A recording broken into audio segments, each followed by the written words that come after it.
اعوذ باللہ من الشیطان اللعین الرجیم بسم اللہ الرحمن الرحیم السلام علیکم یا علی مدد۔ مومنین و مومنات کی خدمت میں رمضان المبارک کے 13ویں دن کی نماز، دعا اور اس کا ترجمہ لے کر آئے ہیں۔ رمضان المبارک کے 13ویں دن میں جو پڑھے جانے والی نماز ہے، یہ ایسی نماز ہے کہ جو سارا سال آپ کو لباس پاکیزگی اور طہارت پہنا کے رکھے گا۔ آپ ہر طرح کی برائیوں سے، ہر طرح کی کثافتوں سے محفوظ رہیں گے۔ خداوند متعال کے خاص رحم و برکت کے توسل سے، وسیلے سے آپ ہر طرح کی اچھائیوں کے کاموں کی توفیق حاصل کریں گے۔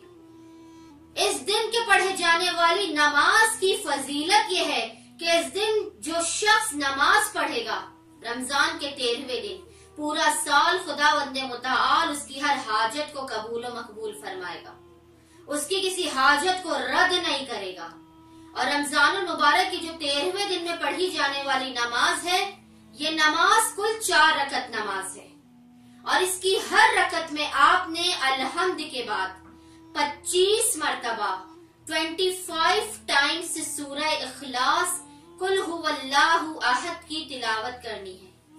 کل 4 رکعت نماز، ہر رکعت میں الحمد کے بعد 25 مرتبہ سورہ اخلاص قل هو اللہ احد کی تلاوت کرنی ہے۔ اب میں آپ کے سامنے رمضان المبارک کے 13ویں دن کی دعا اور اس کا ترجمہ پیش کرتی ہوں۔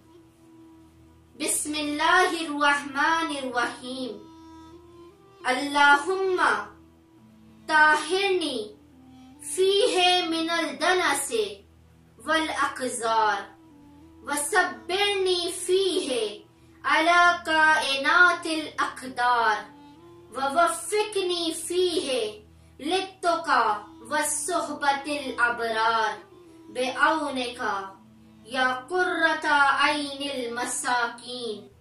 بار الہ مجھے اس دن میں نجاستوں سے پاک کر دے، مجھے صبر عطا فرما مشکلات کے مقابلے کے لیے، مجھے تقوی و پرہیزگاری اور نیک لوگوں کی صحبت عطا فرما، اپنی مدد سے اے مسکینوں کی ٹھنڈک۔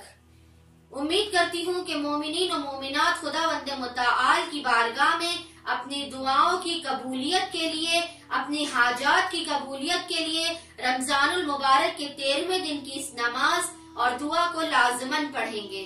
اللہم صلی علی محمد وآل محمد وعجل فرجہم اجمعین۔